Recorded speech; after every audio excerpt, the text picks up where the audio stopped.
नहीं, ये केस हमारे लिए रूटीन से बहुत अलग रहा और काफ़ी लंबा भी रहा। ये शाम को हमें आए थे और ये 5 साल का बच्चा था, तो इसके पीठ पे गोली लगी थी। जो बच्चों के लिए वो जो जानवर को भगाने की गन होती है। तो जब इसके वो लगी, वो हमने जब सीटी कराया सबसे पहले आते ही, एक्स-रे में वो गन दिख रही थी बट हमें सीटी चाहिए था, तो सीटी कराया। सीटी में गन हमें दिखी आगे अटकी हुई है, बस वो उसने फेफड़े को तो चीर दिया था और बस हार्ट के पास जाके रुक गई थी एक्सिला में। तो अब ऐसा था कि गन हमें निकालनी तो थी। सबसे पहले हमारा काम होता है ब्लड अरेंज करना, तो हमने वो पहले तो ब्लड अरेंज किया। फिर जैसे ही ब्लड अरेंज हुआ, हमने इनके मरीज़ के परिजनों की सहमति से हमने इसको सर्जरी के लिए रात में 9 बजे करीब शिफ्ट किया। अब 9 बजे से लेके करीब-करीब हमें ढाई बज गए इसको दोबारा शिफ्ट करने में। इसमें हमें काफ़ी चैलेंजेज़ आए इनिशियली। हाँ, हमें ये हमने देखा तो वो फेफड़े को चीरती हुई जा रही थी।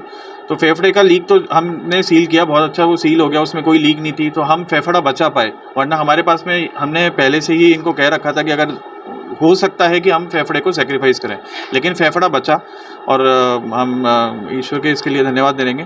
दूसरा, ये गोली हमें मिल नहीं रही थी क्योंकि गोली ये कई मसल के बीच में फंसी हुई थी। इसका जो नुकीला पार्ट था वो बार-बार घूम रहा था, दबाने पे भी ये फ़ील नहीं हो रही थी।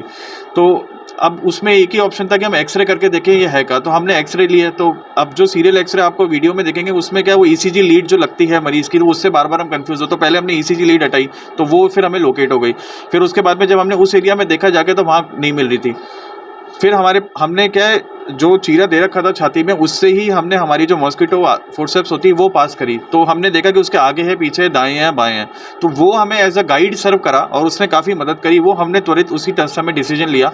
तो दोबारा से एक्स-रे भेजा। अविनाश सर हमारे जो रेडियोलॉजी में, उनकी मदद से रेडियोग्राफर आए, हाथों हाथ थिएटर में एक्स-रे लेके गए और हमें भेजा मोबाइल पे। फिर हमने देखा, फिर उसकी मदद से, उस मॉस्किटो आर्टरी की मदद से हमें उस गोली को हम रिट्रीव कर पाए। अब मैं ये बताना चाहूँगा, ऐसे पेशेंट जो होते हैं इनको आप एक बार जैसे ही आपने छाती आप खोलते हो, तो दोबारा जैसे ही बंद करते हो तो लंग हाथों हाथ नहीं फूलता, क्योंकि बहुत पेशेंट को दर्द होता है। किसी भी लंग के केस में दर्द बहुत होता है क्योंकि आप असलियाँ खोलते हो। तो उसमें हमारे डॉक्टर जयप्रकाश सर हैं, फिजियोलॉजी पीडियाट्रिक्स के हैं, उनका बहुत बड़ा योगदान मैं कहना चाहूँगा कि पीआईसीयू में उनका बहुत अच्छी केयर रही। और क्या चलाना है, कब चलाना है, बच्चे को समय-समय पर देखना, उन्होंने बहुत ध्यान दिया। तो मतलब it was a team effort जिसकी वजह से हम इनको सेव कर पाए। हम पिछले कई महीनों से जो जेएलएन में महत्वपूर्ण ऑपरेशन, महत्वपूर्ण कोई इजाद, कोई नया तरीका इलाज करने का, हम उन्हीं सभी का आप लोगों के माध्यम से अजमेर की जनता को के सामने लाते हैं। उसी कड़ी में आज हम एक ऐसा एटिपिकल केस है, जो कि 5 साल का एक बच्चा है। वो घर में खेल रहे थे, तो उसकी बहन के पास वो जो नीलगाय को डराने वाली एक बंदूक, वो गन होती है, वो गन वो सफाई कर रही थी, जैसा कि वो हिस्ट्री में हमें प्राप्त हुआ है। वो सफाई कर रही थी, तो उससे गोली जो गोली थी वो चल गई। वो चलने के बाद पीछे से वो गोली लगी और वो इधर से एक्जिला की तरफ से आगे से वो निकल गई। कुछ पोर्शन उसका गोली का अंदर रह गया था। कैजुअल्टी में मरीज को, बच्चे को लाया गया। उसके बाद में इसका आते ही सीटी स्कैन किया गया, एक्सरे किया गया, लेकिन वो लोकेट नहीं हो पा रहा था कि कहाँ क्या है। उसके बाद में हमारे जो कार्डियोथोरेसिक सर्जन हैं डॉक्टर प्रशांत कोठारी, इन्होंने उस मरीज को देखा और इनको लगा कि उसको गोली का जो पोर्शन जो अंदर है उसको निकालना ज़रूरी है। इन्होंने उसका ओटी में वो ले गए शाम रात को 9 बजे, और लगभग ढाई बजे तक इसका बच्चे का ऑपरेशन चला। और उसमें उन्होंने लोकेट किया उसकी गोली को, और वो अपने एक्जिला की मसल्स में फंसा हुआ था। अगर एक्जिला की मसल्स को ज़्यादा हैंडल करेंगे या उसके अंदर रह जाता, तो इसके हाथ के पैरालिसिस होने के चांसेस, परमानेंट होने के चांसेस ज़्यादा थे।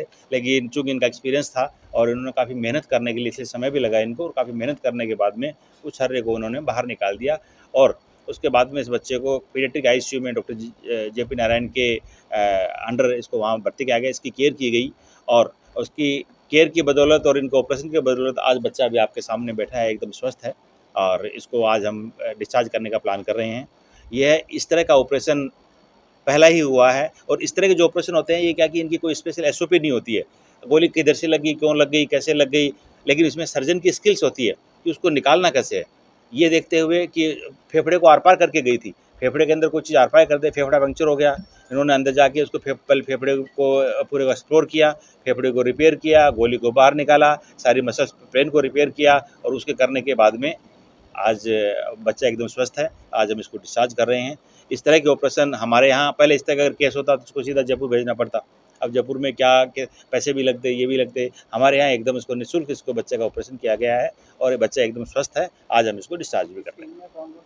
इस टीम में डॉक्टर प्रशांत कोठारी कार्डियोथोरेसिक सर्जन, एनेस्थीसिया में डॉक्टर प्रदीप सेवक और उसके बाद में ऑपरेशन के बाद में जो केयर की गई उसमें पीडियाट्रिक्स के डॉक्टर जयप्रकाश नारायण जो जिनकी देखरेख में पीडियाट्रिक आईसीयू में इसकी वो की गई और उसके साथ साथ हमारे रेजिडेंट डॉक्टर्स भी, हमारे नर्सिंग स्टाफ भी, सारे लोग जो उसमें सम्मिलित थे, उन सभी के पूर्ण सहयोग से ये कार्य हो पाया।